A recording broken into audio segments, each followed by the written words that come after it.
MPhil सब्जी फरोश हाफिज़ रहमत साहब मेरे साथ मौजूद हैं, जिन्होंने एम.फिल किया हुआ है और सब्जी फरोश कर रहे हैं। सब्जी की एक दुकान है इनकी, इनको जॉब मिली नहीं या ये करना नहीं चाहते। घर में रोटी भी खानी है, घर की जिम्मेदारी है, शादीशुदा हूँ अल्हम्दुलिल्लाह। बूढ़े वालिदैन है, कब तक आखिर वो करेंगे सब कुछ, तो हमें ही करना था। जब हमें कुछ नहीं मिला तो मजबूरन भाई हमें ये करना पड़ा है। उर्दू पॉइंट की वीडियोस देखने के लिए हमारा चैनल सब्सक्राइब कीजिए और बेल के आइकन पर क्लिक कीजिए ताकि आप हमारी तमाम आने वाली वीडियोस से बाखबर रह सकें। एम.फिल सब्जी फरोश हैं? हाँ जी सर। हाफिज़ साहब, ये एम.फिल करने के बाद आप सब्जी क्यों फरोश कर रहे हैं?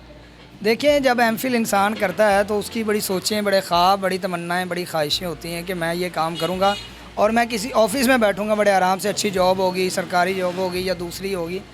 तो जब ये नहीं मिली, मायूसी नज़र आई है, कोशिशों के बावजूद कुछ नहीं नतीजा निकला, तो फिर मजबूरन मुझे ये दुकान खोलनी पड़ी है। तो फिर उसके बाद मैंने सोचा इसका नाम क्या होना चाहिए, ऐसा कोई डिफरेंट नाम होना चाहिए जो लोगों को मोटिवेट भी करे और लोगों को बतलाए भी कि क्या वैल्यू होती है इस डिग्री की।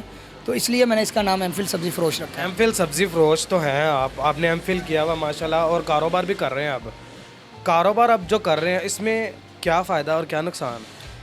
देखिए, अल्हम्दुलिल्लाह कारोबार में लॉस भी होता है, फ़ायदा भी होता है। हर तरह के मामला चलते हैं, कभी ज़्यादा फ़ायदा हो जाता है, कभी ज़्यादा नुकसान होता है। लेकिन कारोबार का सबसे बड़ा फ़ायदा अगर आप ये नौकरी के मुकाबले में पूछते हैं तो उसका फ़ायदा ये होता है कि इंसान आगे से आगे बढ़ता चला जाता है, सोचें वसी हो जाती हैं।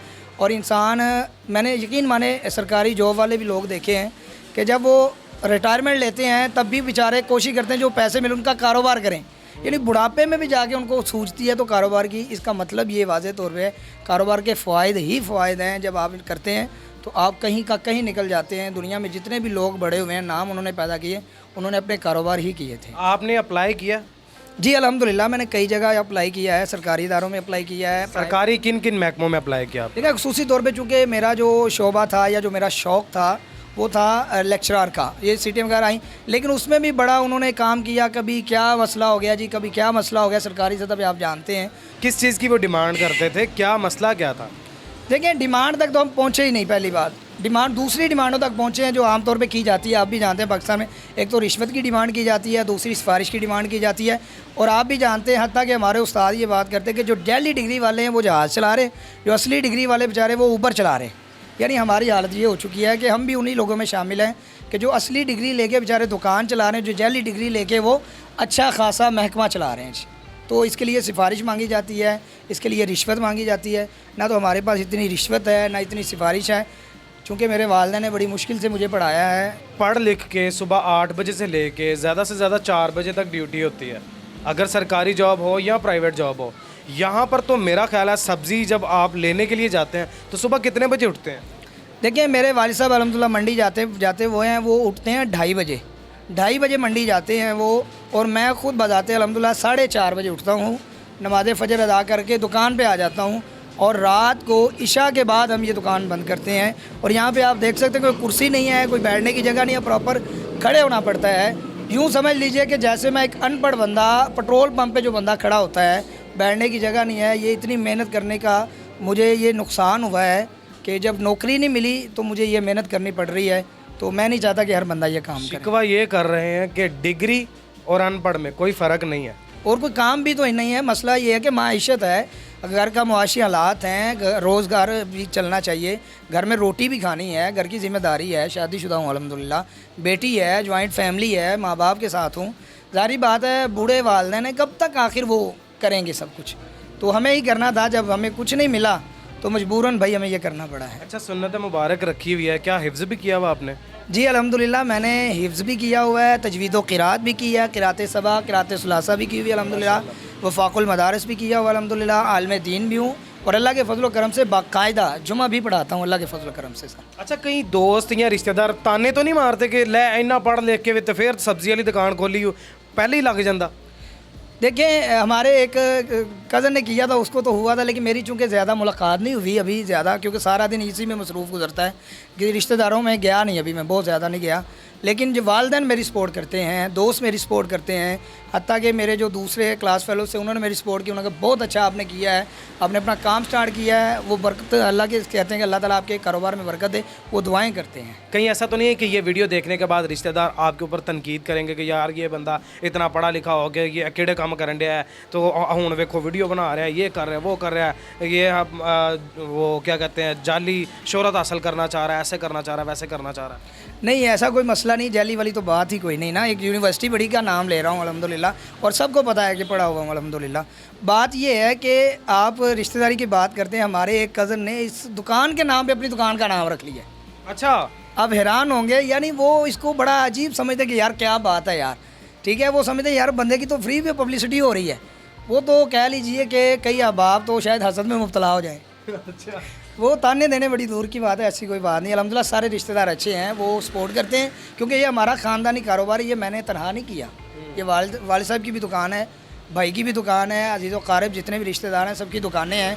तो चूँकि मैं कोशिश करता रहा हूँ, जब नतीजा नहीं निकला मैंने भी सोचा यार ख़ानदानी कारोबार सबसे अच्छा है।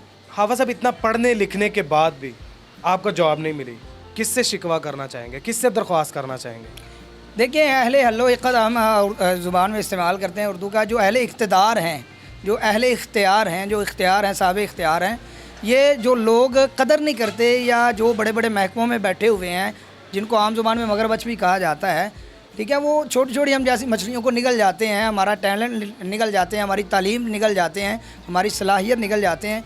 तो जो साहब इख्तियार हैं, अहले अलौक़द हैं, उनसे ये गुजारिश करूँगा कि खुदारा खौफ खाएँ अल्लाह का, जो आपके मुल्क के लिए करते हैं, जो निचले तबके हैं, निचले लेवल पे लोग हैं, वो कुछ करना चाहते हैं लेकिन उनको करना नहीं दिया जा रहा। आगे से सिर्फ 2 डिमांडें होती हैं, सिफारिश, रिश्वत। ऐसे यकीन करें, आप आवाज़ भला कैसे लगाया करें, आलू ले लो, टिंडे ले लो, प्याज ले लो वधिया टिंडे गा कर।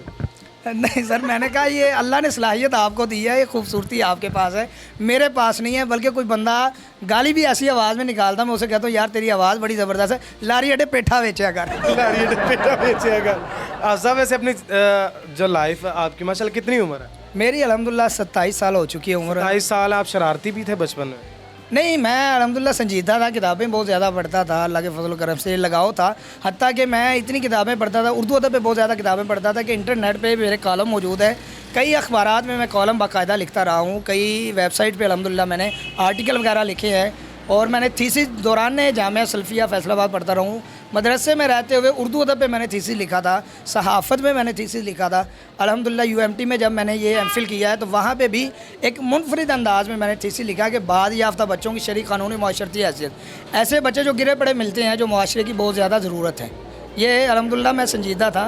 शरारतें अब आपको देख के आ गई हैं, पता नहीं आप शरारती हैं शायद। अच्छा, मैं तो वाकई शरारती हूँ। आप साहब मुझे ये बताएं कि जो अब पढ़ रहे हैं बच्चे, उनको क्या मैसेज देना चाहते हैं?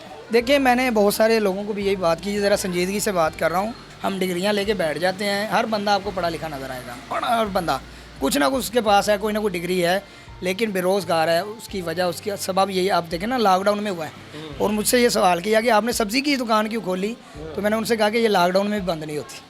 ये लॉकडाउन में भी बंद नहीं होती, क्योंकि हर घर में पकड़ी होती है, क्योंकि नौकरी से निकाल दिया जाता है ना। भाई लॉकडाउन हो गया, काम नहीं चल रहे, क्या करें, हमारी रेंट देने हैं बिल्डिंगों के, हमने ये करना है, वो करना है, किसी न किसी बहाने से निकाल दिए जाते हैं। बंदा जहाँ से चलता है वहीं पे खड़ा होता है। बहुत शुक्रिया आप साहब, आपने अपना कीमती टाइम दिया और बहुत अच्छी सोच रखते हैं आप।